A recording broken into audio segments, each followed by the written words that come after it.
Guys, welcome back to my channel, or if you're new here, then welcome.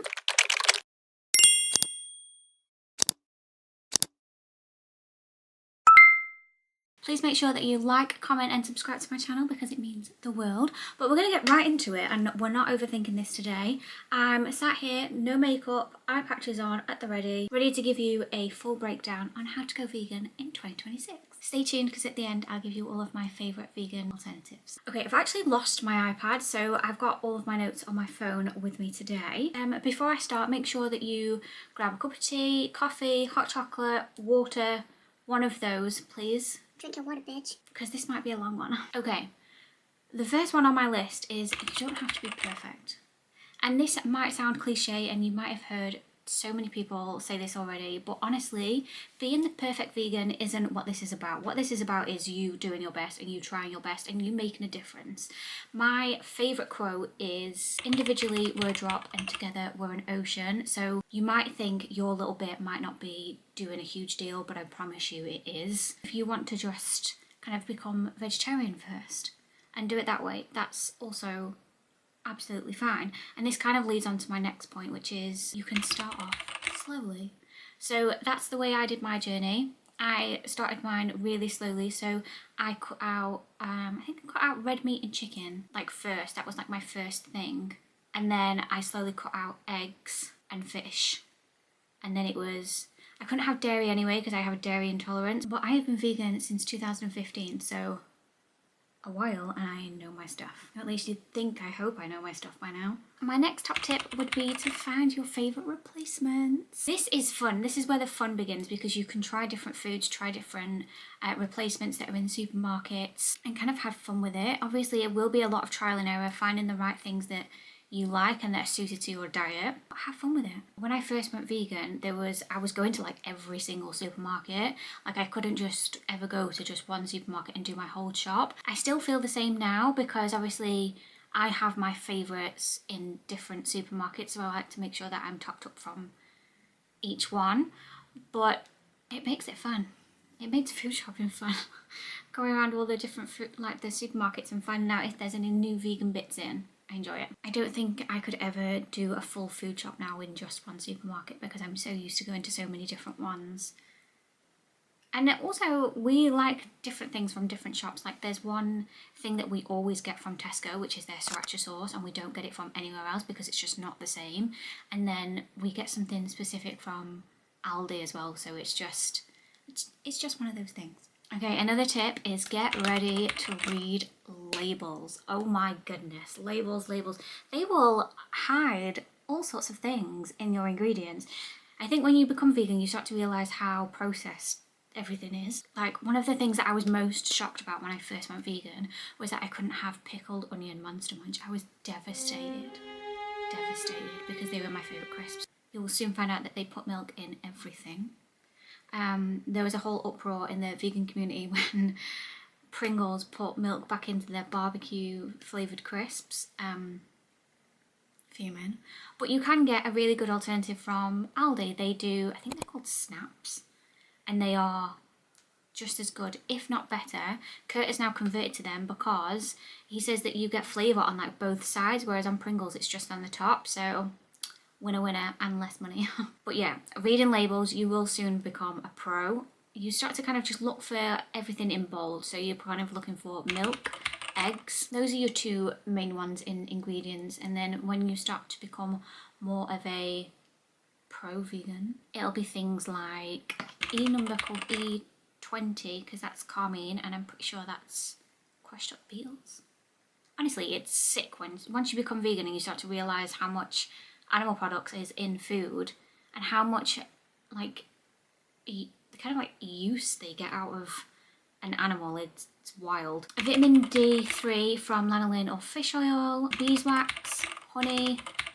Collagen is normally not vegan when it's added into things. It gets quite a lot and it gets quite overwhelming, which is why I said just take it slow in the beginning. You don't have to be perfect, you don't have to get everything right, but even if you can just start off by having a meal or two as a vegetarian a week and then build it up from there, I think that's a really great start, and I think you're doing amazing. Doing amazing, sweetie. Good job, Kylie. You're doing amazing, sweetie. Okay, I had to write a list as well for my favourite alternatives because I would have forgotten a few of them. And again, I didn't want this to be too overwhelming either, so these are just a couple of my favourites. So we have the Richmond chicken pieces, which used to be called something Glory or something, I'm not sure, but then they got bought by Richmond, so now they're Richmond's chicken pieces. These are sometimes in the fridge section normally in Sainsbury's, or in the frozen section. In the frozen section you can get them from Tesco, Sainsbury's and Morrison's, I think. Aldi burgers. The Aldi burgers are amazing. They are so good. I have them regularly, at least like once a week. They're pretty good. Vegan cheese is a tricky one. It took me so long to find a good one, and the only one that I can find that's in supermarkets often is the Cathedral City. It is expensive. It breaks my heart, but it's worth it. I demolish it. Kurt says it stinks. I can't smell it, but it tastes delicious and it melts like a dream. Sometimes I'll add it on top of the burger and it melts so nice. So that's my cheese. The Flora salted butter, but the spreadable one, it tastes just like Lurpak. And a lot of the time it's on offer, and you can probably get these at majority of your supermarkets. 10 out of 10. Linda McCartney do a chicken roast. It's amazing. Me and Kurt have it all the time for our Sunday dinners, and Kurt often has it as well with his, rather than having chicken, because Kurt's not vegan. He loves it. It's great. I am obsessed with it.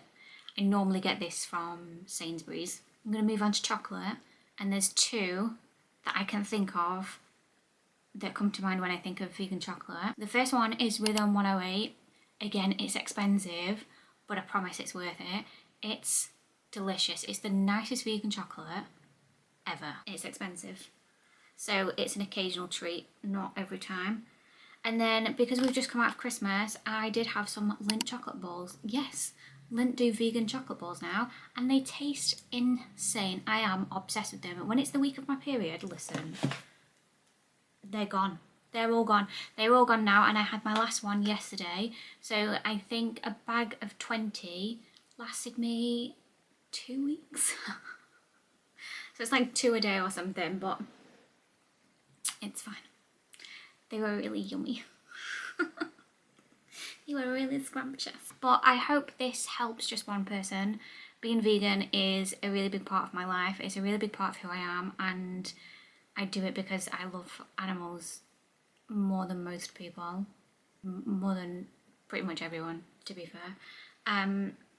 If I could save all of the animals, I would. I would love to open up a sanctuary at some point, so maybe if this YouTube fam gets big enough, I can have my own home with acres of land and save all the animals, but that's in the future. Right now all I can do is try and help other people get on their vegan journey and save animals, and I don't know, kind of bring veganism forward and make people realise how disconnected people are.